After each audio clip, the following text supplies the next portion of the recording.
नमस्कार. Hello doctor कार्यक्रमामध्ये सर्वांचं मनापासून स्वागत. हॅलो डॉक्टर हा दूरदर्शन सह्याद्री वाहिनीचा आरोग्यविषयक विशेष कार्यक्रम आहे, ज्यामध्ये तुम्ही तुमच्या आरोग्य समस्यांविषयी किंवा आजारांविषयीचे तुमचे प्रश्न हे आमच्या तज्ञ डॉक्टरांना विचारू शकता, ते सुद्धा घरातून कुठेही न हलता फक्त फोनवरून. आजचा कार्यक्रम हा प्रायोजित कार्यक्रम आहे. विषय आहे सोरायसिसची कारणे, नियंत्रणासाठी आहार आणि होमिओपॅथिक उपचार. आरोग्य म्हणजेच रोगमुक्त असणं ही शरीराची स्वाभाविक अवस्था आहे. ईश्वराची देणगीच आहे, जी प्रत्येक प्राणीमात्राला सहज प्राप्त झालेली आहे. दुःख, कष्ट, रोग, विकार, दुर्बलता या शरीराच्या अस्वाभाविक अवस्था आहेत, ज्या प्रकृती व्यवस्थेच्या उल्लंघन स्वरूप प्राप्त होतात.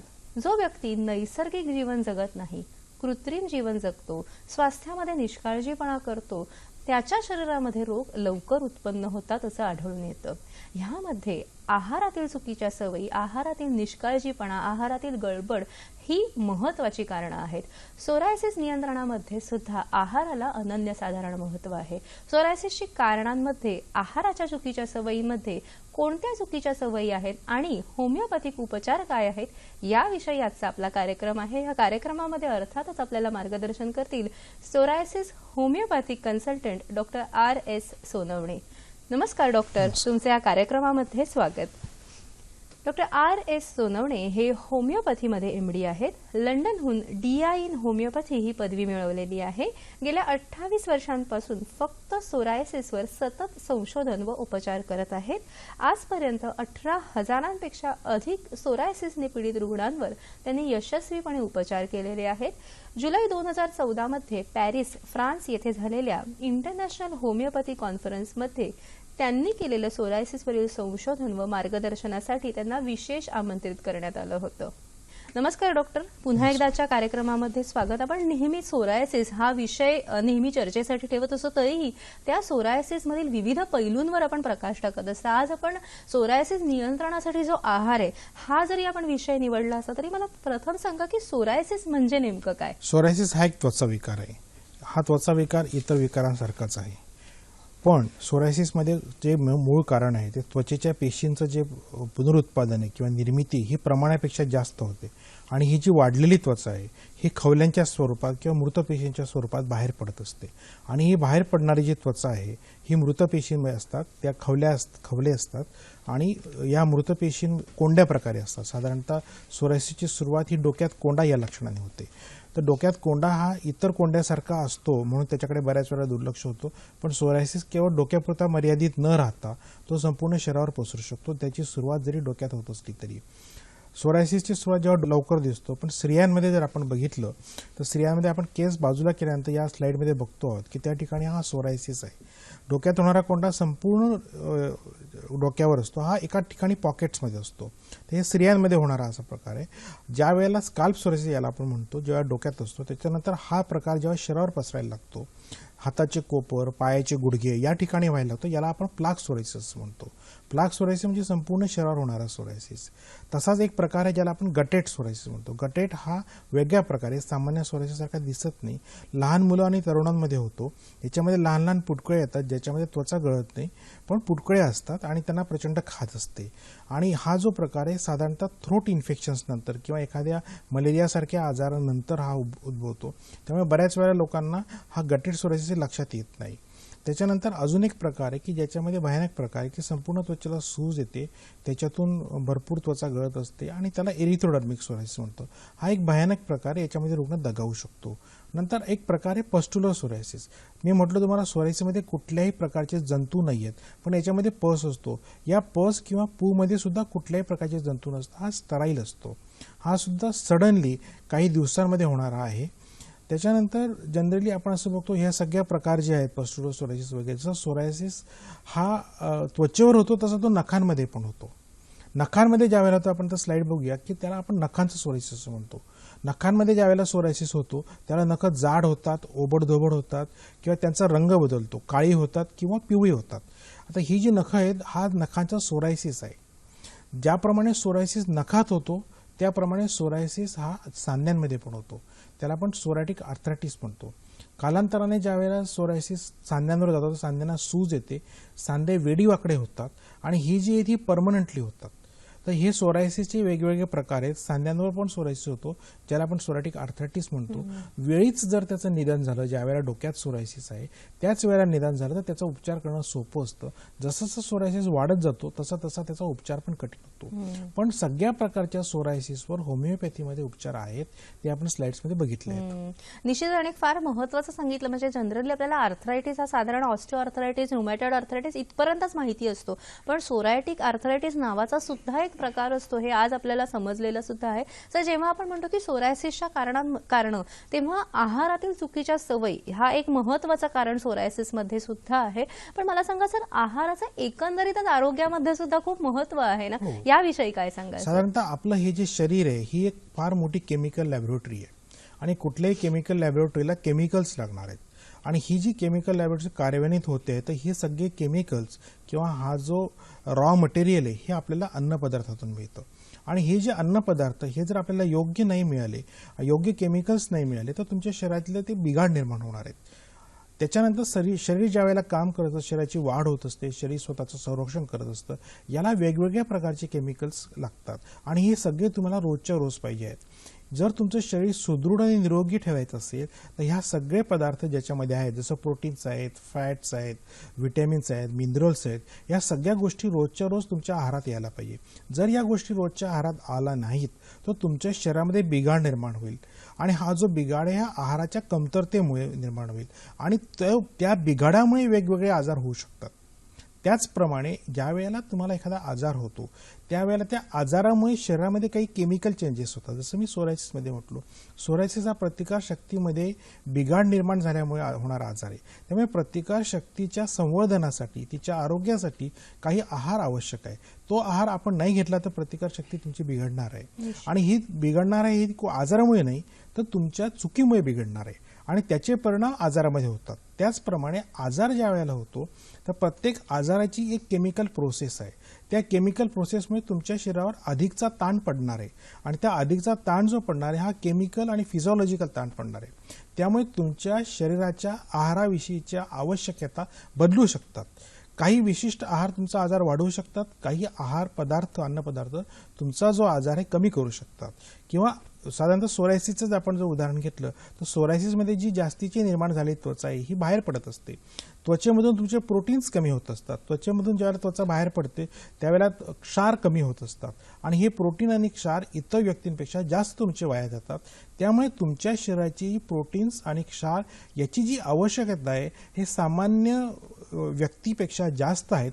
म्हणून तुमच्या आहारामध्ये तुम्ही तसे बदल करायला पाहिजे. म्हणजे आहाराचं आरोग्यामध्ये तर अनन्यसाधारण महत्व आहेच, पण आजारी व्यक्तीमध्ये सुद्धा आहाराकडे जर आपण नीट लक्ष पुरवलं तर तो रोग बरा होण्यासाठी आपल्याला जास्त लवकर मदत होऊ शकते, विशेष करून सोरायसिस सारख्या या आजारामध्ये. सर, होमिओपॅथिक शास्त्रानुसार सोरायसिसमध्ये आहाराची आणि दिनचर्येची काय व्यवस्था आहे किंवा विचार काय आहे? हे बघा, होमिओपॅथी हे शास्त्र आहे, हे ट्रीटमेंट करणार आहे. त्याच्यानंतर कुठलंही शास्त्र आणि आहार हे एक शास्त्र आहे.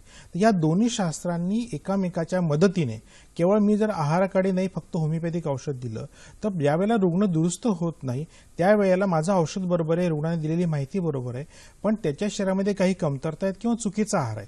तो आहार जर मी बदल केला तर माझी औषधं चांगली काम करतील, रुग्ण त्याला चांगली प्रतिक्रिया देणार आहे. त्यामुळे आहाराचं महत्त्व हे औषधापेक्षा जास्त आहे. बऱ्याच वेळेला आहारामुळे सुद्धा आजार नियंत्रणात येऊ शकतो. मी हे स्ट्रेस करून सांगतोय की बरेचसे जे आहार आहेत ते तुमच्या रोगाला सुद्धा नियंत्रण करतात. त्या प्रकारचा आहार तुम्ही घेतला तर केवळ आहारामुळे तुम्ही रोग नियंत्रण करू शकतात. केवळ आहारामुळे तुम्ही रोगाचा प्रतिकार करू शकतात, प्रतिबंध करू शकतात. प्रत्येक वेळेला औषध घेण्याचीच गरज असते असं नाही. ज्या वेळेला आजाराची तीव्रता कमी आहे त्यावेळेला आहारही तुम्हाला मदत करणार आहे. निश्चितच. म्हणजे पथ्य सती गदार्थस्य किम औषध निषेवण ही असा एक संस्कृतमध्ये श्लोक आहे. म्हणजे जर पथ्य तुम्ही चांगलं केलं, म्हणजे योग्य आहार विहार केला, तर तुम्हाला औषधाची गरज काय हे एक महत्वाचं आहे. आणि जर औषध करत असाल आणि जर तुम्ही योग्य आहार विहार केला नाही तरी तुम्हाला औषध लागू पडणार नाही. हेच मला वाटतं होमिओपॅथी शास्त्राचं एक महत्वाचं सूत्र सुद्धा आहे. सर, सोरायसिसच्या रुग्णांमध्ये नेमकं आपण काय आहार आणि दिनचर्या किंवा अपायकारक अन्नपदार्थ आपण जे म्हणतो की हे खाऊ नये, जनरली आपण डॉक्टरकडे गेल्यावर विचारतो, अरे हे खायचं डॉक्टर, हे काय खायचंय काय खायचं नाही, सामान्य प्रश्न असतो कोणाचाही, काय सांगाल? आता आहारामध्ये दोन गोष्टी की कुठलाही आहार कुठला घ्यावा आणि कुठला घेऊ नये. तर मी नेहमी सांगताना काय घेऊ नये हे प्रकर्षाने सांगतोय, कारण हे आपल्याला माहिती पाहिजे. जे आपल्याला घ्यायचं नाही ते मेन आहे आणि ते नाही मग बाकीचं सगळं तुम्ही घेऊ शकतात. सगळ्यात पहिल्यांदा सोरायसिस हा जो आजार आहे हा रोग प्रतिकारशक्तीमध्ये बदल निर्माण झालेला आहे आणि सोरायसिस हा अनुवंशिक आहे. अनुवंशिक असल्यानेही सोरायसिस होतोच असं नाहीये. त्याला काही ट्रिगर फॅक्टर्स आवश्यक आहेत आणि ह्या ट्रिगर फॅक्टर्समध्ये बरेचसे ट्रिगर फॅक्टर्स हे अन्नपदार्थामध्ये आहेत. चुकीच्या अन्नपदार्थामुळे सुद्धा सोरायसिस ट्रिगर होतो. त्यामुळे आपण सोरायसिस रुग्णांनी काय खाऊ नये त्याविषयी बघूया. तर अपायकारक अन्नपदार्थ कुठले आहेत? तर सगळ्यात पहिल्यांदा ही जी प्रोसेस्ड फूड्स आहेत, अलीकडे सोरायसिसचं प्रमाण वाढायचं कारण असं आहे की बऱ्याच वेळेला हे प्रोसेस आणि प्रक्रिया केलेले अन्नपदार्थ आहारात असतात. हे जे अन्नपदार्थ आहे याला आपण फास्ट फूड असं म्हणतो. फास्ट फूड्स म्हणजे ज्या वेळेला तुम्हाला पदार्थ तयार करायला वेळ नाही त्यावेळेला तुम्ही घेतात. पण अलीकडे एक फॅशन म्हणून हे अन्नपदार्थ खाल्ले जातात आणि ही जी अन्नपदार्थ आहेत ही तुमच्या सोरायसिसच्या सारख्या आजारांची ट्रिगर फॅक्टर्स आहेत. कारण या अन्नपदार्थांमध्ये प्रिझर्वेटिव्ह किंवा प्रोसेस केल्यामुळे त्याच्यामध्ये ते जे आवश्यक घटक आहेत, जी तुम्हाला पोषक द्रव्ये ती नाही आहेत, ते फक्त तुमचं पोट भरायचं काम करतात. तेवढंच नाही तर त्याचसोबत जी काही केमिकल्स आहेत ही तुम्हाला हानिकारक आहे. ती सोरायसिस आणि कॅन्सर सारखे आजार ट्रिगर करतात. त्यामुळे या अन्नपदार्थांचा जो वापर आहे हा कमीत कमी करायला पाहिजे. ज्या वेळेला तुम्हाला शक्यच नाही त्यावेळेला करायला पाहिजे. पण मला अतिशय सांगताना वाईट वाटतं की बऱ्याच वेळेला फॅशन म्हणून या लोकांना याच्या सवयी लागल्या आहेत आणि याशिवाय होत नाही. तर ही चुकीची सवय असल्यामुळे हे आपण टाळायला पाहिजे. निश्चित. सर, इतरही कोणते अन्नपदार्थ आहेत जे सोरायसिस रुग्णांना हानिकारक आहेत याविषयी जाणून घेऊया. आपण आपल्याला प्रश्न आलेला आहे. रवींद्र प्रश्न विचारतायत पुण्यावरून. नमस्कार. नमस्कार, बोला. हो, विचारा. डॉक्टर रवींद्र पवार बोलतोय वाल्ह्यावरून. बोला बोला. माझे आजोबा आहेत, 97 वर्ष वय आहे, शाकाहारी, शुद्ध शाकाहारी आहेत. बरं. पण त्यांना आम्ही फॅमिली डॉक्टरांना विचारलंय पण ते सोरायसिस वगैरे नाही त्यांनी सांगितलेलं आहे. पण त्यांच्या अंगावरून कोंडा निघतो थोडासा. बरं. तुम्ही फॅमिली डॉक्टरला दाखवलंय का त्वचा रोग तज्ञांना दाखवलंय? नाही, फॅमिली डॉक्टर आहेत MBBS, त्यांना दाखवलेलं आहे. ठीक आहे, ओके. बऱ्याच वेळा त्यांचं वय 97 आहे, ते पूर्ण शाकाहारी आहेत, म्हणजे त्यांना सोरायसिस होणार नाही असं नाहीये. आणि साधारणतः या वयामध्ये बऱ्याच वेळेला त्वचेचा ड्रायनेस होतो वृद्ध लोकांमध्ये, त्याच्यामुळे पण खाज येऊ शकते. त्यांना तज्ज्ञ डॉक्टरांना जर दाखवलं त्वचा रोग तज्ज्ञांना, ते निश्चितच सांगतील की सोरायसिस आहे की नाही. पण सोरायसिस कुठल्याही वयात होऊ शकतो, शक्यता आहे. तुम्ही त्यांना जरूर दाखवा. निश्चित. आणि तो दुरुस्त पण होऊ शकतो या वयात. आणि अनेक वेळेला काय होतं की वृद्धावस्थेमुळे दात नसतात, तेव्हा पचनशक्ती कमी झालेली असते, त्यामुळे विविध अन्नपदार्थ पोटात घेतले जात नाहीत आणि त्यामुळे डेफिशियन्सी स्वरूपात सुद्धा आपल्याला अनेक आजार ह्यांच्यामध्ये दिसतात. त्यामुळे निश्चितच त्यांना आजच्या कार्यक्रमाचा खूप फायदा होणार आहे. कारण आहाराविषयी आम्ही जास्तीत जास्त सांगणार आहोत, अशीच माहिती आपण घेत राहणार आहोत. मात्र कार्यक्रमात आता वेळ झालेली एका छोट्याशा विश्रांतीची. तुम्ही कुठेही जाऊ नका, पाहत रहा कार्यक्रम हॅलो डॉक्टर.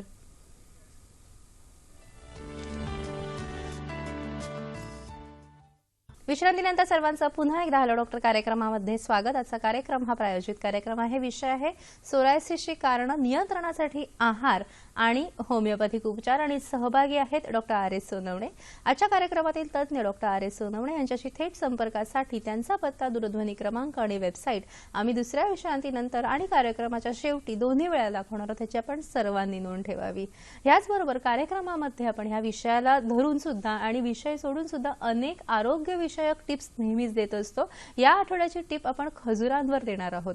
अरबस्थानापासून बऱ्याच प्राचीन काळापासून निर्यात होणारे खजूर हे आपल्या शरीराला पोषक तर आहेच, पण तुम्हाला माहिती आहे का की दररोज 3 खजूर खाल्ल्यामुळे आपली बद्धकोष्ठता सुद्धा कमी होऊ शकते आणि ह्याचबरोबर खजुरामधलं पोटॅशियम हे घटक पचन संस्थेसाठी सुद्धा अतिशय उपायकारक आहे आणि अतिशय चांगलं आहे. निश्चितच खजूर खायला काहीच हरकत नाही आणि गोड सुद्धा असतात. सर, आपल्याला ब्रेकमध्ये जाण्यापूर्वी प्रश्न आपण अनेक घेतलेले आहाराविषयी, तसंच आपल्याला अजून एक प्रश्न आलेला आहे. अनिता प्रश्न विचारतायत अहमदनगरवरून. नमस्कार. नमस्कार. हॅलो, बोला. नमस्ते. हा, नमस्कार, बोला. नमस्ते सर, माझ्या भावाला आहे ना सोरायसिस आहे. त्याचं वय 24 वर्ष आहे आणि त्याच्या हाताला आणि पायाला खपले, डोक्यात पण कोंड आहे. तळ हाताला आणि तळ पायाला आहेत काय? हो, तळ हाताला आणि तळ पायाला नाही, वरच्या बाजूने. बरं, फीट्सला आहे. अच्छा, ठीक आहे. ओके. अजून कुठे आहे? डोक्यात आहे आणि कोंडा. डोक्यात कोंड आहे. किती वर्षापासून आहे? तो जवळजवळ 10-12 वर्षाचा असल्यापासून. आता वय 24 वर्ष. ठीक आहे. हो, आता सध्या 24 वर्ष. साधारणतः यांना डोक्याचा आणि तळहाताचा आणि पायाचा म्हणजे प्लांटर सोरायसिस आहे आणि स्काल्प सोरायसिस आहे. तर हा जो सोरायसिस आहे 12 वर्षापासून आहे, पण तो अजून वाढलेला नाहीये, त्याच ठिकाणी आहे. तर त्यांनी दोन्ही काळजी घ्यायला पाहिजे. साधारणतः त्वचा सोरायसिसमध्ये कोरडी होते, त्यामुळे त्यांनी हाताला जे तळहाताला व्हाईट पेट्रोलियम जेली ज्याला आपण मॉइश्चरायझर म्हणतो किंवा कुठल्याही प्रकारचं तेल हे ज्या वेळेला हात धुईल त्यावेळेला वापरायला पाहिजे. डोक्याचा सोरायसिसमध्ये त्यांनी केस लहान ठेवायला पाहिजे, स्वच्छता ठेवायला पाहिजे आणि योग्य होमिओपॅथिक उपचार घेतला तर हा सोरायसिस पुढे वाढण्याच्या ऐवजी या स्टेजला तर दुरुस्त होऊ शकतो. त्यांनी उपचार घ्यायला पाहिजे. निश्चितच. आणि आपण आज जे आहाराबद्दल बोलणार आहोत त्या आहाराकडे लक्ष देऊन तो आहारही त्यांनी पाळायला. निश्चितच. आणि सर, ह्याच शृंखलेमध्ये अन्न पदार्थ जे अपायकारक आहेत त्याविषयी तुम्ही सांगत होता. तुम्ही प्रोसेस्ड फूड विषयी बोलात. इतर कोणते अपायकारक अन्न पदार्थ त्याचप्रमाणे आहेत? अलीकडे आपण बघतो की तळलेले पदार्थ, फ्राईड फूड्स जे आहेत, त्याच्यामध्ये जंक फूड्स आहेत, तळलेले जास्त पदार्थ आहेत, हे जे पदार्थ आहेत हे टाळायला पाहिजे. कारण याच्यामध्ये जे तेल आहे हे अपायकारक आहे आणि याच्याने साधारणतः सोरायसिसच्या रुग्णांनी हे टाळलं तर त्यांना तो फायदा होऊ शकतो. तळलेल्या पदार्थामध्ये 2 प्रकार असतात. एक म्हणजे आपण घरी तळतो किंवा बाजारामध्ये. आता साधारणतः आपण बाहेर जास्त तळतो, कारण बाजारामध्ये जे तळलेले पदार्थ असतात ते एकाच तेलामध्ये बऱ्याच दिवसांनी पुन्हा पुन्हा तळले जातात. तर त्या तेलाची जी घटक आहेत ती बदलतात आणि ते जास्त अपायकारक असतात घरी तळलेल्या पदार्थांपेक्षा. म्हणून मी सांगेल की बाजारात मिळणारे पदार्थ ते टाळायला पाहिजे. निश्चितच. म्हणजे आपण घरगुती जरी थोडंसं तळण्याचे पदार्थ असतील तरी चालू शकतात, पण बाहेरचे तळलेले पदार्थ निश्चितच टाळले पाहिजेत. असं आपल्याला पुढचा प्रश्न आलेला आहे. दीपक प्रश्न विचारतायत सांगलीवरून. नमस्कार दीपकजी, बोला. हॅलो. हा, नमस्कार. दीपक पाटील सांगलीहून बोलतोय. हा, बोला. पहिल्यांदा आर्थरायटिसचा त्रास झाला मला खांद्याला, परत सोरायटिस झाला. सोरायटिस आर्थरायटिस असं सांगितलं होतं निदान. बरं बरं. आयुर्वेदिक पण घेतली होती ट्रीटमेंट, हा. होमिओपॅथी पण घेतली होती. पण ते सोरायटिस वाढलं का आर्थरायटिस म्हणजे सांधेदुखी कमी येते आणि सोरायटिस कमी झालं का सांधेदुखी वाढते. आणि दुसरं एक असं विचारायचं होतं की प्रोटीन, आता सोरायसिस साठी तुम्ही प्रोटीन जास्त खावा म्हणताय आणि आर्थरायटिस म्हणजे आर्थरायटिस वाढतंय ना, काय करायचं? बरोबर. धन्यवाद दीपकजी. त्यांनी चांगला प्रश्न विचारलेला आहे की आर्थरायटिस प्रोटीन खाल्ल्याने आर्थरायटिस वाढतं असं नाहीये. तर त्यांना सोरायटिक आर्थरायटिस पण आहे आणि सोरायसिस पण आहे. पण साधारणतः हे अल्टरनेटिंग आहे. म्हणजे ज्यावेळेला आर्थरायटिस वाढलेला असतो सोरायसिस कमी झालेला असतो, ज्यावेळेला सोरायसिस वाढलेला असतो आर्थरायटिस कमी झालेला असतो. तर होमिओपॅथीमध्ये अशा प्रकारच्या लक्षणांवर होमिओपॅथिक औषधं आहेत आणि निश्चितच मी सांगेल की ज्यावेळेला त्यांना आर्थरायटिस वाढलेला असतो, सोरायसिस कमी झालेला असतो, त्यावेळेला त्यांना प्रोटीनची तेवढी आवश्यकता नाहीये. त्यावेळेला त्यांनी प्रोटीन्स कमी केले तरी चालतील. पण ज्यावेळेला सोरायसिस जास्त आहे त्यावेळेला त्यांनी प्रोटीन्स घ्यायला पाहिजे. तर कायमस्वरूपी नाही घ्यायचे. दुसरी गोष्ट आर्थरायटिससाठी मी त्यांना सांगेल की आर्थरायटिस जर आहे तर त्यांनी व्यायाम किंवा सांधे हे हलवायला पाहिजेत. तो इन्फ्लेमेशन आहे आणि तो कायमस्वरूपी ती वाकडे होऊ शकतात आणि त्यांनी जो योग्य होमिओपॅथिक उपचार घेतला तर निश्चित ते दुरुस्त होतील. प्रोटीन्स विषयी सांगेल की ज्या वेळेला सोरायसिस ऍक्टिव्ह आहे आणि भरपूर त्वचा गळते त्यावेळेला तुम्हाला प्रोटीन्सची आवश्यकता आहे. पण तुम्हाला सोरायसिस नाही, फक्त आर्थरायटिस आहे, त्यावेळेला जास्त प्रोटीन्स घेणं तुम्हाला त्रास होत असेल तर घेऊ नका. पण एक गोष्ट लक्षात घ्या, प्रोटीन्स शरीरात कधीही जास्त होत नाही. जसं फॅट्स जास्त होतात, कार्बोहायड्रेटचे प्रोटीन्स मध्ये रूपांतर होतं ते जास्त होतात, तसं प्रोटीन हे सेफ आहे, ते जास्त होत नाहीत. हा एक गैरसमज आहे, तो त्यांनी मनातून काढून टाकावा. बरोबर. आणि नेमकं कुठचं प्रोटीन घ्यायचं याविषयी सुद्धा तुम्ही मार्गदर्शन पुढे करणारच आहात. सर, दुसऱ्या एका महत्वाच्या मुद्द्याकडे मला तुम्हाला वळवायचं आहे. जेव्हा आपण अपायकारक अन्नपदार्थ म्हणतो तेव्हा व्यसनाधीनता ही सुद्धा एक फार महत्वाची यातील अपायकारक गोष्ट आहे. काय सांगाल हो, याविषयी? अलीकडे सोरायसिसचं प्रमाण वाढलेलं आहे. सोरायसिसचं सगळ्यात महत्त्वाचं कारणांमध्ये आहे कुठला तरी ताणतणाव आणि स्ट्रेस.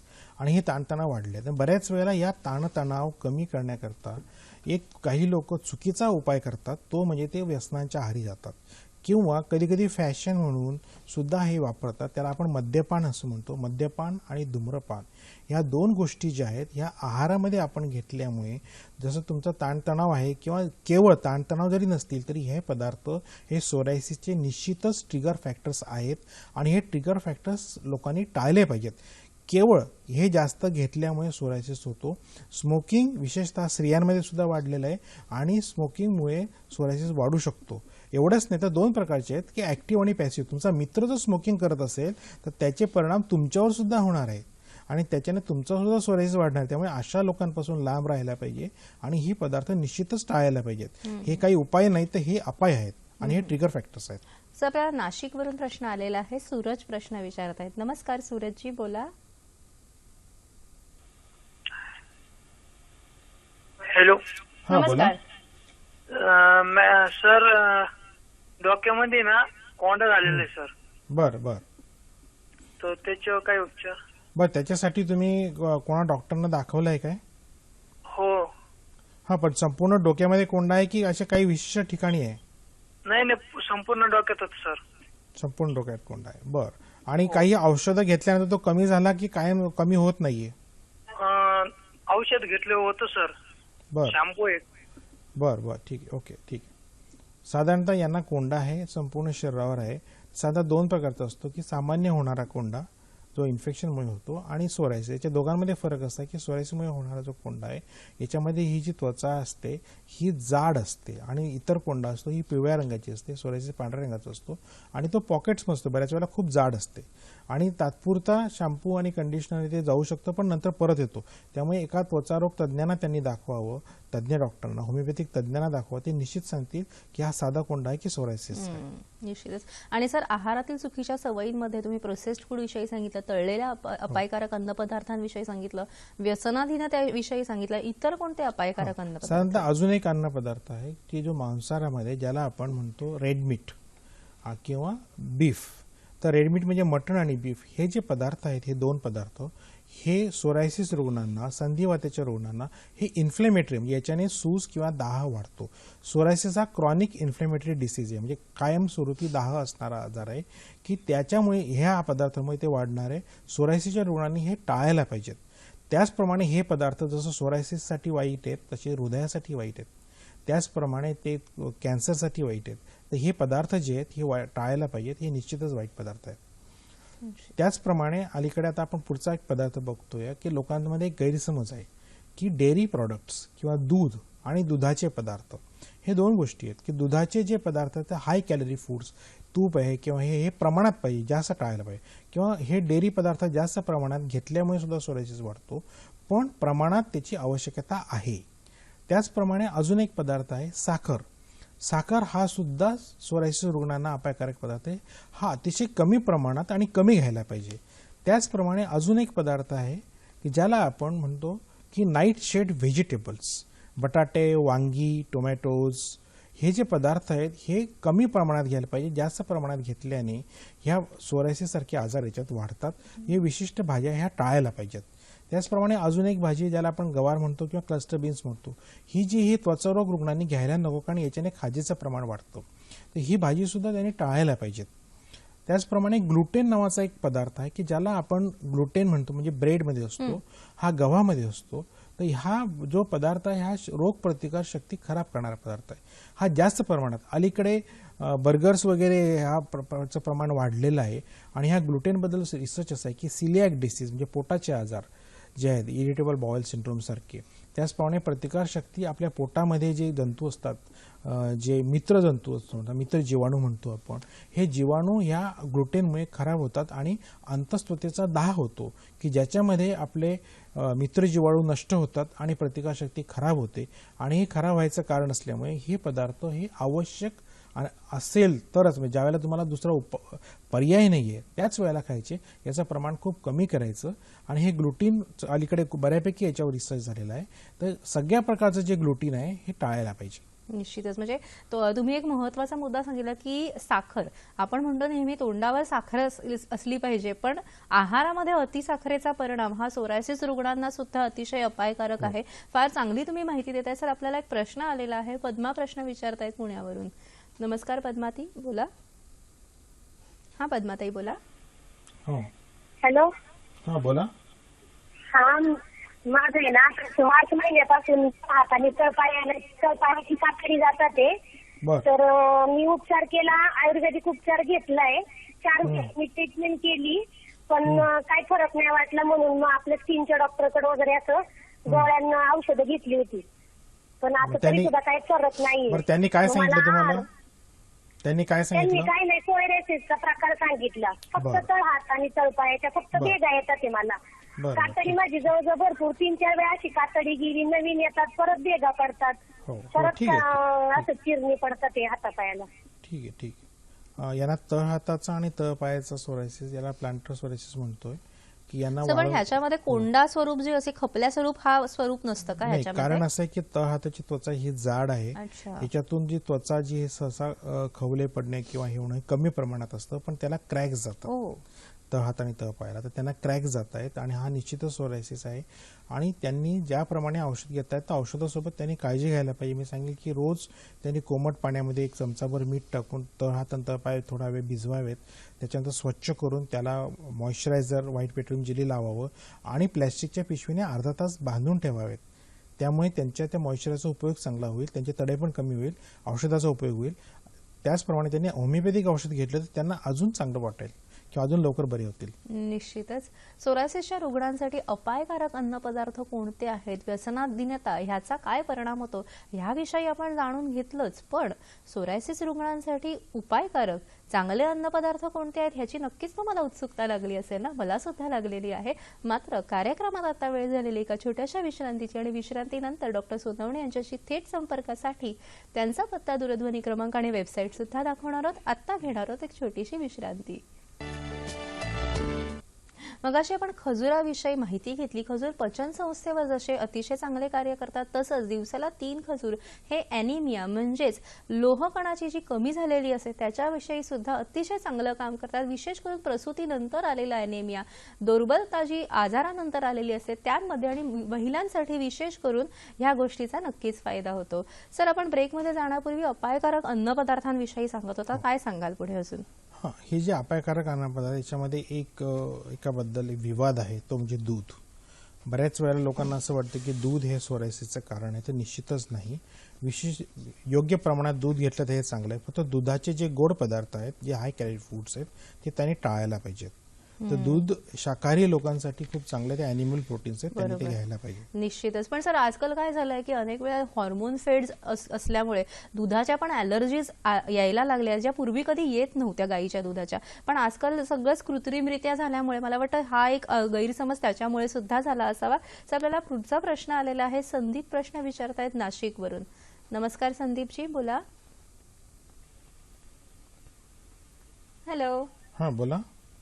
हा सर, मी संदीप बोलतोय. हा बोला. भावाला एकच लहानमध्ये सोरायसिस आहे आणि मला स्वतःला 13 वर्षापासून पॅच आहे म्हणजे कोडचा, आणि वडिलांना पण थोडस म्हणजे हातांना त्वचाचं हे आहे. तर हा अनुवंशिक असतं का 1 वर्षाचं? बरं, तुम्हाला कधीपासून आहे? तर मला 13 वर्षापासून आहे सर. आणि वडिलांना? वडिलांच्या हाताला असं बरं, ठीक आहे. बरं, झालं 2 वर्ष. ठीक आहे. हो, सोरायसिस हा एक आजार आहे जो अनुवंशिक आहे. कारण सोरायसिस हा रोगप्रतिकार शक्तीमध्ये निर्माण झाल्याने बिघाडाने होतो, आणि ही रोगप्रतिकार शक्ती ही अनुवंशिक आहे. पण इतर अनुवंशिक आजारापेक्षा याच्यात फरक असा आहे की हा होतो तसं नाही. ज्या ज्या लोकांना सोरायसिसची आनुवंशिकता आहे त्यापैकी फक्त 30% लोकांना हा सोरायसिस होतो, 70% लोकांना होत नाही. म्हणजे जर एका पालकामध्ये सोरायसिस असेल तर मुलांना होण्याची शक्यता ही 15 ते 16% आहे. सगळ्या मुलांना होणार नाही. त्यानंतर सोरायसिस जरी आनुवंशिक असला तरी देखील तो होण्यासाठी काही ट्रिगर फॅक्टर्स आवश्यक आहेत.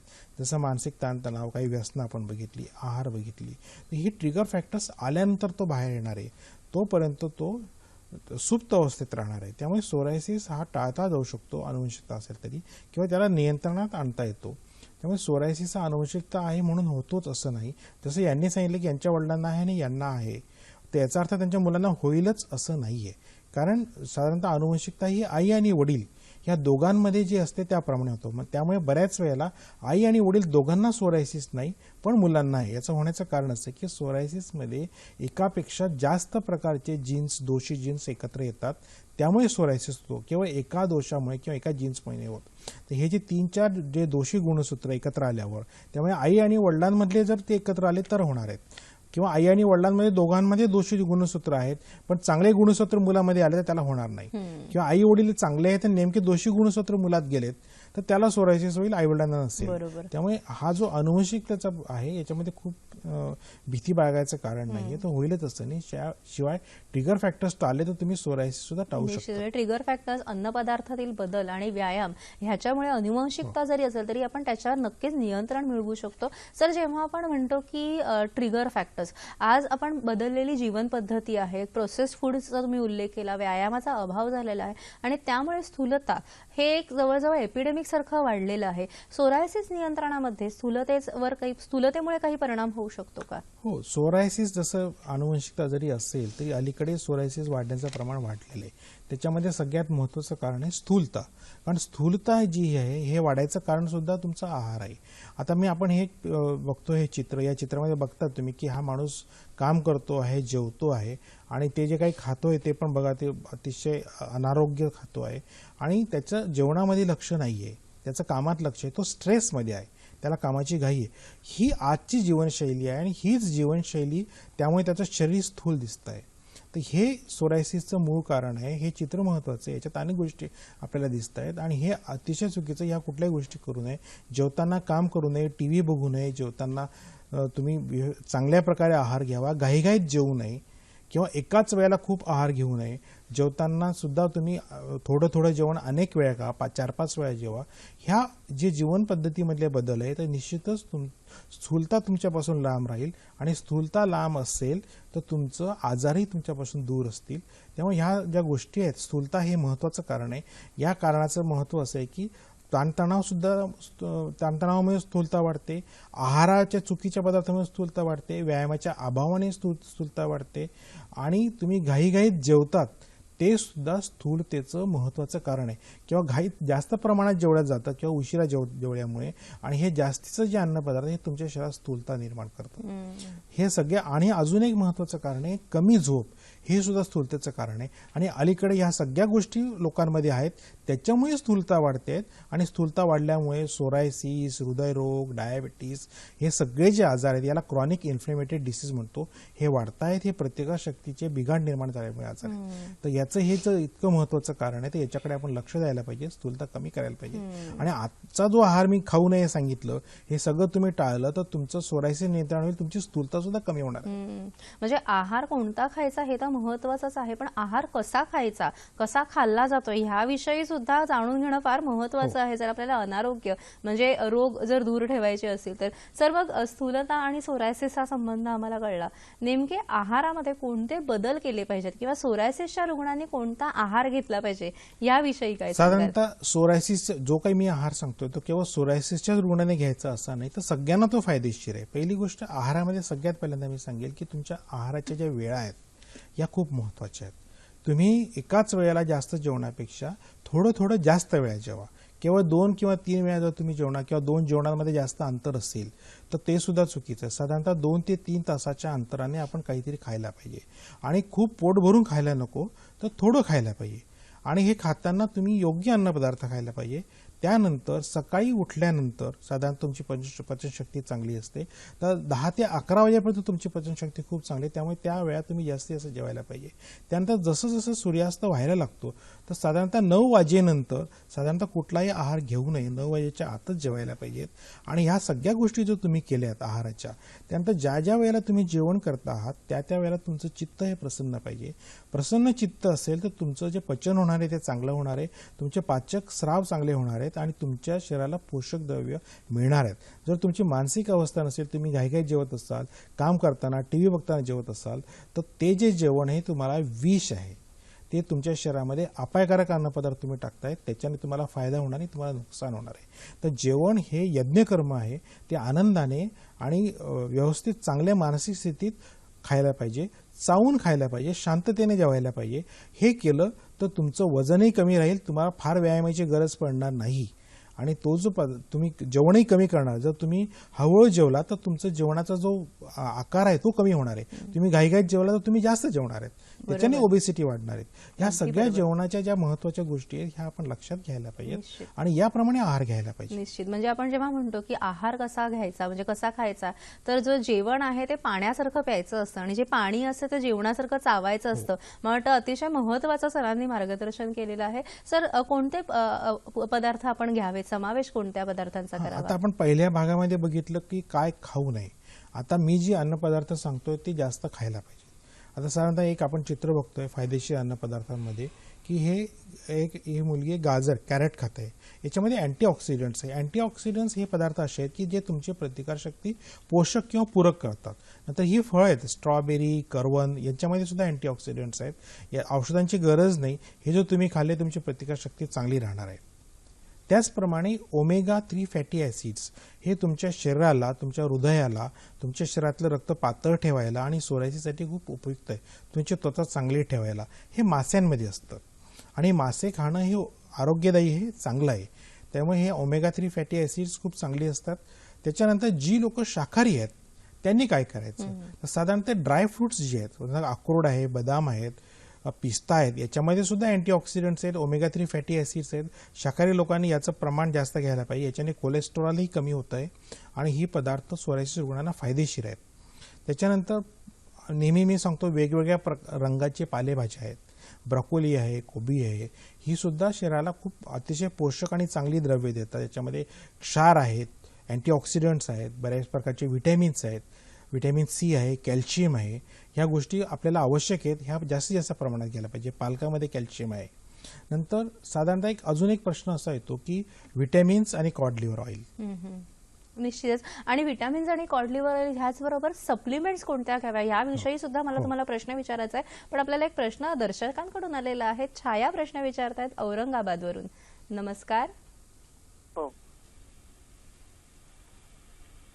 हॅलो. हा बोला. हॅलो, नमस्कार सर. हा नमस्कार. मी छाया कुलकर्णी बोलते. मला 6 महिन्यापासून सोरायसिसचा आजार आहे. मी बऱ्याच प्रकारचे ॲलोपॅथिक औषधे घेतले, त्यानंतर स्टेम सेल नावाचा पावडर देखील घेतली, परंतु अजूनही तो आजार जात नाही. मी काय करावं? बरं, सोरायसिस तुम्हाला कुठे कुठे आहे? माझ्या पायावर जास्त आहे, हातावर आहे. तळहात तळपायाला आहे? तळपायाला नाही, वरून पंजावर आहे. बरं, ठीक आहे, ओके, ठीक आहे. यांना सोरायसिस आहे, प्लांटर सोरायसिस आहे, पायावर पण आहे, म्हणजे प्लाक सोरायसिसची शक्यता आहे. त्यांनी उपचार घेतलेले आहेत, त्या उपचाराने त्यांना फायदा नाही. सोरायसिस या आजारामध्ये विविध उपचार आहेत. सगळे उपचार सगळ्यांना लागू होतील असं नाहीये. तर एखाद्या विशिष्ट व्यक्तीला एखादा उपचार लागू होईल. त्यामुळे सोरायसिस रुग्णांनी जो त्यांना फायदेशीर उपचार मिळेल तोपर्यंत त्यांना बऱ्याच वेळेला उपचार बदलावे लागतात. त्यामुळे तो एखाद्या शास्त्राचा किंवा एखाद्या उपचाराचा वाईट उपयोगी किंवा ते उपचार होत नाहीत किंवा ते उपयोगी नाहीत असं नाहीये. तर त्यांनी होमिओपॅथिक उपचार घ्यावा. होमिओपॅथिक उपचारासोबत आपण त्यांना आहाराबद्दल आणि व्यायामाबद्दल सांगतो. या सगळ्या गोष्टींचा बदल जर त्यांनी केला तर त्यांना निश्चितच उपचार होईल. त्यांनी होमिओपॅथिक उपचार घेऊन बघावा. निश्चितच होमिओपॅथीमध्ये सोरायसिसवर चांगली औषधं आहेत.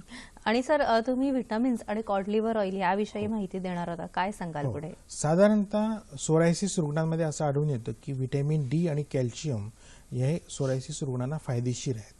किंवा बऱ्याच वेळेला रुग्णांमध्ये ज्या वेळेला याची कमतरता असते साधारणतः माझ्याकडे येणाऱ्या रुग्णांमध्ये बऱ्याच वेळेला मला असं आढळलेलं आहे की मी त्यांना योग्य औषध देतो, उपचार पण व्यवस्थित असतो, बऱ्याच वेळेला त्यांना त्याचा उपयोग होत नाही. त्यावेळेला मला निश्चित शंका येते आणि मी त्यांना सांगतो की तुम्ही तुमचे व्हिटॅमिन्स टेस्ट करा आणि ती अतिशय कमी असतात, खालावलेली असतात. अलीकडे जनरली व्हिटॅमिन B12 किंवा कॅल्शियम आणि व्हिटॅमिन D हे बऱ्याच रुग्णांमध्ये कमी आहे आणि त्यांना ती आपण सप्लिमेंट्स दिल्यानंतर माझ्या औषधांचा उपयोग दिसायला लागतो.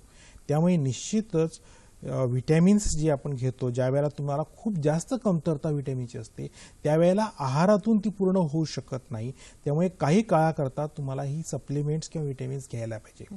आता ही सप्लिमेंट्स का घ्यावी त्याचं पण कारण आहे की कधी कधी साधारणतः ही जी सप्लिमेंट्स आहेत, सप्लिमेंट फूड्स असतात, याच्यामध्ये तुम्हाला आवश्यक द्रव्य ही कॉन्सन्ट्रेट किंवा अधिक प्रमाणात असतात. बऱ्याच वेळेला इतका जास्त अन्नपदार्थ खाऊन तुम्हाला तेवढं मिळणार नाही किंवा तुम्हाला लवकर दुरुस्त व्हायचं आहे, तुम्हाला इमर्जन्सी आहे, अशा वेळेला काही काळाकरता तुम्ही व्हिटॅमिन्स किंवा सप्लिमेंट फूड्स घेऊ शकतात की तुम्हाला आवश्यक आहे. एकदा तुमची आवश्यकता पूर्ण झाल्यानंतर तुम्ही नॅचरल फूड्सकडे वळू शकतात. ही गोष्ट सायंटिफिकरित्या प्रूव्ह झालेली आहे आणि निश्चितच हे आहारातले बदल होमिओपॅथिक शास्त्रामध्ये सुद्धा आपण केलेले आहेत आणि प्रयोगांती असं आढळून आलंय की ते निश्चितच उपयोगी आहेत. त्यामुळे ते होमिओपॅथीमध्ये पूर्वी लिहिलेली आहेत किंवा नाहीये हा भाग वेगळा आहे, पण मला माझ्या अनुभवाने त्यांचा उपयोग झालेला आहे आणि जे रुग्णासाठी फायदेशीर असतं तेच आपलं मला वाटतं विज्ञान सुद्धा असतं. अनेक वेळेला आपण सर बघतो की रोगावस्था आहे त्याच्यामध्ये आहाराची मात्रा किंवा आहाराची गरज, सप्लिमेंटची गरज ही निरोगी अवस्थेपेक्षा जास्त असते आणि त्यामुळेच तुम्ही जे सांगितलं की व्हिटॅमिन्स आणि कॉड लिव्हर ऑइल ह्याविषयी आणि हे घेणं सुद्धा अतिशय चांगलं आहे सोरायसिस नियंत्रणासाठी. नेमकं ह्यामागचं विज्ञान काय आहे हे जाणून घेण्याची मला उत्सुकता आहे, तुम्हाला सुद्धा असेल. मात्र आत्ता कार्यक्रमात घेऊया एक छोटीशी विश्रांती.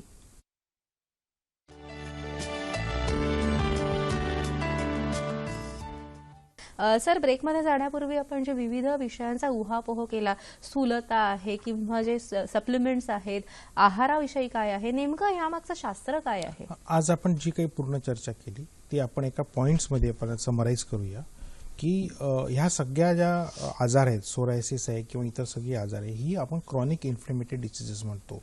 म्हणजे कायम स्वरूपी दाह असतात त्याच्यामध्ये त्वचेचे किंवा विशिष्ट अवयवांचे आणि ते नियंत्रणासाठी सगळ्यात आपण स्टेप बाय स्टेप बघूया काय आहे.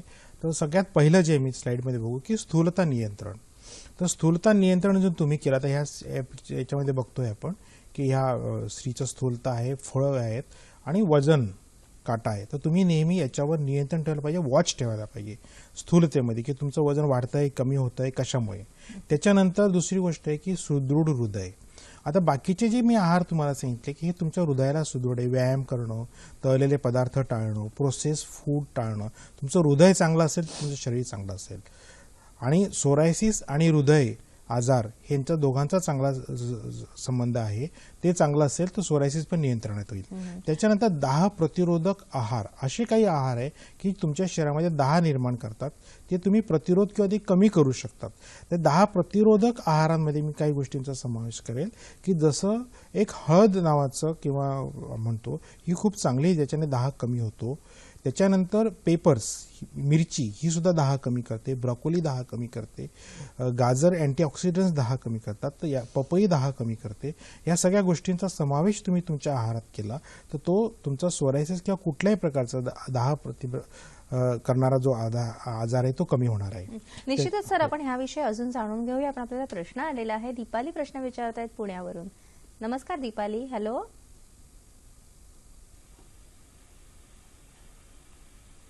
हॅलो. हा बोला. हा हॅलो.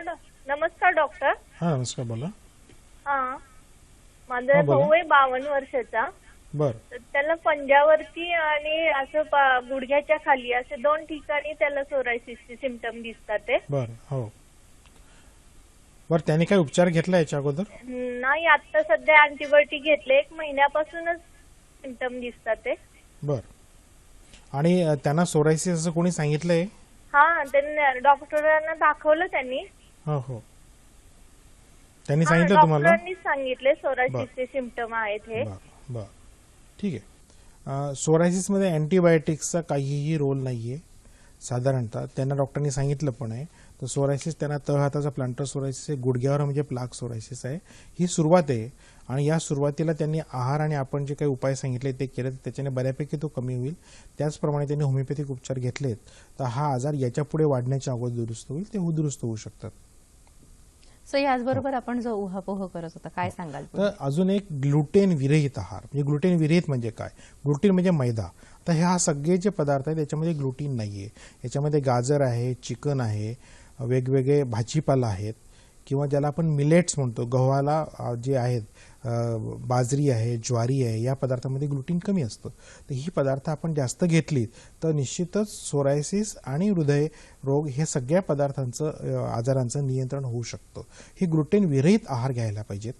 त्याच्यानंतर जनरली आता तुम्ही मागे विचारलं मला की व्हिटॅमिन्स आणि पूरक अन्न, त्याच्याबद्दल आपण बोललो आहेत. ही व्हिटॅमिन्स आणि पूरक अन्न आवश्यक आहेत, काही वेळेला ती घ्यायला पाहिजेत. हे एक आज आपला पॉईंट होता. त्याचप्रमाणे मास्यांविषयी खूप मोठा गैरसमज आहे की मासे जे आहेत ते खायला पाहिजेत. कारण बऱ्याच वेळेला म्हणतं की मास्यांमुळे जुना आजार बाहेर येतो, हे चुकीचं आहे. हृदयासाठी, त्वचेसाठी मास्यांमध्ये जे फॅटी ॲसिड्स आहे, ओमेगा 3 फॅटी ॲसिड्स, हे खूप चांगले आहेत. आणि तुम्हाला तुमची त्वचा खूप चांगली करायची असेल तर मासे खायला पाहिजे. डॉक्टर्स रिकमेंड करतात की आठवड्यातून 2 वेळा मासे खायला पाहिजेत. साधारणतः मासे जे आहेत ते गोड्या पाण्यातले मासे जे खूप चांगल्या प्रकारचे असतात, रावस आहे, बांगडा आहे, ही मासे तुम्ही जास्तीत जास्त खायला पाहिजेत. ती उपयोगी आहेत. त्याच्याने तुमची त्वचा आणि तुमचं हृदय ह्या सगळ्या गोष्टी, तुमचं रक्त पातळ होऊ शकतं, तुम्ही खायला पाहिजेत. हे मी या कार्यक्रमाद्वारे त्यांना सांगतो. निश्चितच सर. त्याच्यानंतर अजून एक आहे प्रोबायोटिक्स. साधारणतः आपण असं मागे ग्लुटीनच्या बाबतीत बोललो होतो की साधारणतः आपल्या पोटामध्ये जे काही मित्र जीवाणू आहेत, हे मित्र जीवाणू विशिष्ट व्हिटॅमिन्स तयार करतात आणि ती काही औषधांमुळे ती नष्ट होतात. तर ही प्रोबायोटिक्स आपण घ्यायला पाहिजे. साधारणतः प्रोबायोटिक्स म्हणजे काय? दही. की दह्यामध्ये जे जीवाणू आहेत ते आपल्या दह्या म्हणजे दुधाचं जेव्हा दही होतं ते एक जीवाणूंची प्रक्रिया आहे आणि ते जे जीवाणू आहे ते आपल्याला उपायकारक आहेत आणि ते खूप मित्र आहेत आपले आणि ते घ्यायला पाहिजे. पण दह्यामध्ये 2 प्रकार आहेत की आपण बाजारात बऱ्याच वेळेला दही आहे त्याच्यामध्ये ईस्ट टाकलं असतं, ते ईस्ट योग्य नाहीये. तर घरी आपण विरजण टाकून जे दही करतो ते चांगलं आहे आणि ते ताजं दही घ्यायला पाहिजे, जास्त जुनं दही घ्यायला नको आणि ते खूप चांगलं आहे. तर हे प्रोबायोटिक्स त्याच्यामध्ये असतात. त्याचप्रमाणे लॅक्टोबॅसिलस म्हणून बऱ्याच वेळेला बाजारात मिळतात, ती पण खूप उपयोगी आहेत. तर हे प्रोबायोटिक्स किंवा हे जंतू आपल्या आहारात पाहिजेत.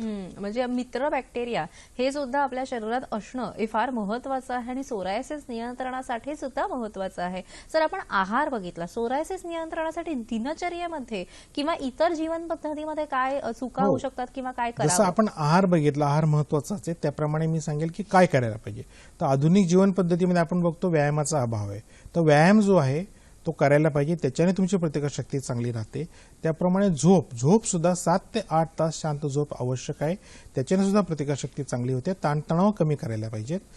ही सोरायसिस रुग्णांना फायदेशीर दिनचर्या आहे.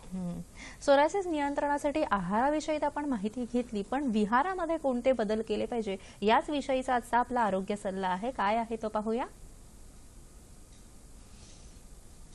सोरायसिसची कारणे आणि होमिओपॅथिक उपचार. आरोग्य सल्ला. दररोज आंघोळीच्या पाण्यामध्ये ग्लिसरीन टाकावं. आंघोळीनंतर त्वचा रगडू नये, मऊ टॉवेलने अलगद टिपून घ्यावी. आंघोळीनंतर लगेच डॉक्टरांच्या सल्ल्याने मॉइश्चरायझर किंवा तेल लावावं. हलके सुती कपडे घालावे, सिंथेटिक कपडे टाळावेत. आजचा कार्यक्रम तुम्हाला कसा वाटला हे जाणून घेण्याची सुद्धा आम्हाला उत्सुकता आहे. याशिवाय ज्या डॉक्टर्सने आमच्या कार्यक्रमात प्रायोजित कार्यक्रम करायचा असेल त्यांनी आम्हाला जरूर संपर्क साधावा. आमचा पत्ता असा आहे. निर्माती हॅलो डॉक्टर, दूरदर्शन केंद्र, पांडुरंग पुतकर मार्ग, Worli, Mumbai 400030. Email hello.ddkmumbai@gmail.com. www.facebook.com/ddsahyadri.in वर तुम्ही तुमच्या कॉमेंट्स पाठवू शकता. याशिवाय youtube.com/user/ddsahyadri वर हाच कार्यक्रम तुम्ही पुन्हा बघू शकता. सोरायसिस नियंत्रणासाठी सोरायट्रीटची होमिओपॅथिक काय वैशिष्ट्य आहेत ती सरांकडून जाणून घेऊया. सर, काय सांगाल याविषयी? सोरायट्रीट या संस्थेमध्ये आपण फक्त सोरायसिस याच्यावर उपचार करतो. त्याच्यात होमिओपॅथिक औषधं वापरतो. होमिओपॅथिक औषधाव्यतिरिक्त कुठल्याही प्रकारचं औषधी मलम दुसरं आपण वापरत नाही. आणि आपण सोरायट्रीटमध्ये गेल्या 28 वर्षापासून 18,000हून अधिक रुग्ण केलेले आहेत. आपण त्यातल्या काही रुग्ण आपण बघूया. साधारणतः मी नेहमी म्हणतो की सोरायसिसमध्ये आपण जे काही रुग्ण दुरुस्त करतो ती फक्त होमिओपॅथीने करतो, स्टेरॉइड शिवाय. याचा अर्थ असा की जी स्टेरॉइड्स आहेत त्यासारखाच स्टेरॉइड नसताना आपण करतो, त्यामुळे ही दुरुस्त झालेले पेशंट्स आहेत. सोरायटिसमध्ये हा जो एक पेशंट आहे हा सिव्हिअर एक पेशंट आहे एरिथ्रोडेमिक सोरायसिसचा. हा पूर्ण दुरुस्त झाला, याच्या शरीरात कुठल्या प्रकारचे डाग पण नाही आहेत. हे आपण सगळे रुग्ण, हा पस्ट्युलर सोरायसिस जो खूप भयानक आहे, हा रुग्णसुद्धा केवळ 25 ते 30 दिवसात पूर्ण दुरुस्त झालेला आहे. हा एक सोरायसिस आहे स्काल्प सोरायसिस, हा सुद्धा आपण सोरायटिसमध्ये दुरुस्त केलेला आहे. हे सगळे सोरायसिसचे रुग्ण आपण केवळ होमिओपॅथिक औषधांनी कुठल्याही प्रकारच्या मलमा व्यतिरिक्त अंतर्गत उपचाराने दुरुस्त केलेले आहेत आणि हे पूर्ण दुरुस्त झाले. सोरायसिस पुन्हा दुरुस्त झाल्यानंतर अनेक वर्ष आलेला नाहीये. आज सोरायसिस नियंत्रणासाठी आहाराविषयी तुम्ही अतिशय छान मार्गदर्शन केलं. याचबरोबर सोरायसिस कसा ओळखायचा याचं सचित्र दर्शन सुद्धा घडवलं. अनेक प्रश्न अजूनही माझ्या मनात आहेत, मला वाटतं दर्शकांच्या सुद्धा मनात असेल. मला थोडक्यात उत्तर द्या सर.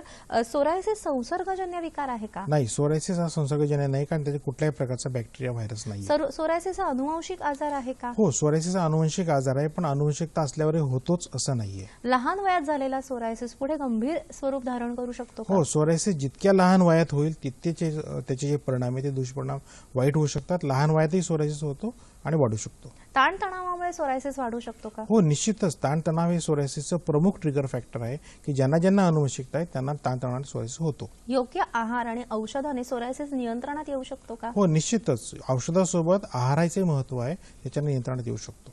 निश्चितच सर. जाता जाता आमच्या दर्शकांना तुम्ही काय संदेश द्याल? सोरायसिस उपचारामध्ये सगळ्यात महत्त्वाचं मी सांगेल की आहार आणि दिनचर्या यासोबत योग्य होमिओपॅथिक औषध तुम्ही घेतलं तर सोरायसिस हा निश्चित त्वरित आणि चांगला आणि दीर्घकालीन दुरुस्त होऊ शकतो. होमिओपॅथीमध्ये त्याच्यावर खूप चांगले उपचार आहेत.